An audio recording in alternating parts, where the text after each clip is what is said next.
I-PAC দপ্তরে মুখ্যমন্ত্রী মমতা বন্দ্যোপাধ্যায়ের অভিযান নিয়ে মামলা দায়ের করতে চেয়ে হাইকোর্টের বিচারপতি শুভ্রা ঘোষের দৃষ্টি আকর্ষণ করে ইডি। শুক্রবার এই সংক্রান্ত শুনানির সম্ভাবনা।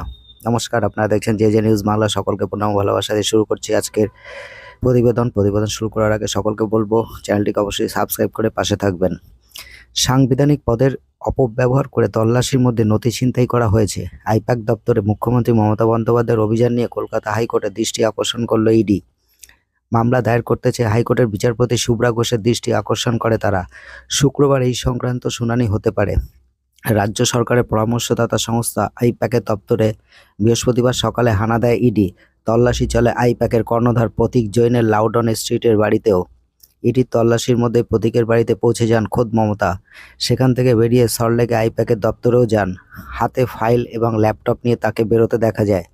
মমতা সংবাদ মাধ্যমের সামনে অভিযোগ করেন, তার দলের রাজনৈতিক কৌশল ছিনতাই করা হয়েছে। কেন্দ্রীয় সংস্থার অভিযানের নেপথ্যে বিজেপিকে দায়ী করেন তিনি। দাবি করেন ইডির অভিযান অগণতান্ত্রিক এবং অন্যায়। মমতার এই অভিযোগের মাঝে ইডির একটি বক্তব্য কেন্দ্রীয় সংস্থার বিভিন্ন সূত্র মারফত সংবাদ মাধ্যমে পৌঁছায়।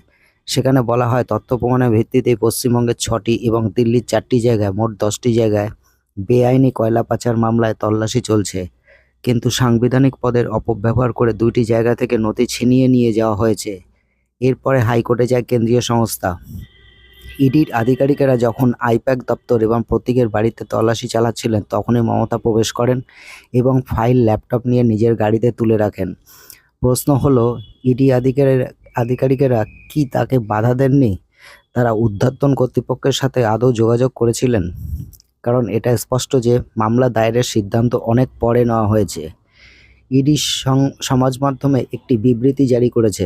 তাতে বলা হয়েছে, ইডি সদর দপ্তরের ইউনিট আর্থিক তছরূপ প্রতিরোধ আইনে বেআইনি কয়লা পাচার মামলায় 10টি জায়গায় তল্লাশি চালাচ্ছে। অনুপ মাঝি কয়লা পাচারের সিন্ডিকেট চালাতেন এবং পশ্চিমবঙ্গের বিভিন্ন জায়গা থেকে চুরি করে বেআইনিভাবে কয়লা বাইরে পাঠাতেন।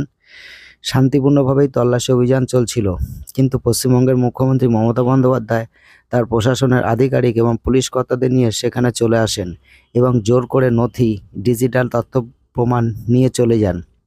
কি এমন ছিল যেখানে মুখ্যমন্ত্রী মমতা বন্দ্যোপাধ্যায় সমস্ত কাজ ছেড়ে তড়িঘড়ি চলে আসতে হলো আর অসহায় হয়ে ইডিকে দেখতে হলো? ইডির করার কিছুই ছিল না। ইডির কতটা কি করতে পারে ভবিষ্যতে, সেদিকে দৃষ্টি থাকবে সবার। ইডির দল আইপ্যাক এবং দপ্তরে যখন থেকে তল্লাশি শুরু করে, তখন থেকে কেন্দ্রীয় বাহিনী ঘিরে রেখেছিল। তারপরেই সেখানে বাহিনী বাড়াতে শুরু করে বিধাননগর পুলিশ কমিশনারেটও। মমতা যাওয়ার পরে কেন্দ্রীয় বাহিনীর সংখ্যা আরও বাড়ে। পাল্লা দিয়ে বাহিনী বাড়ায় বিধাননগর পুলিশও।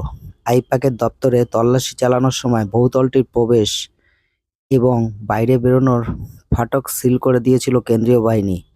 মমতা যখন সেখানে পৌঁছান, দেখা যায় 2টি দরজাই বন্ধ।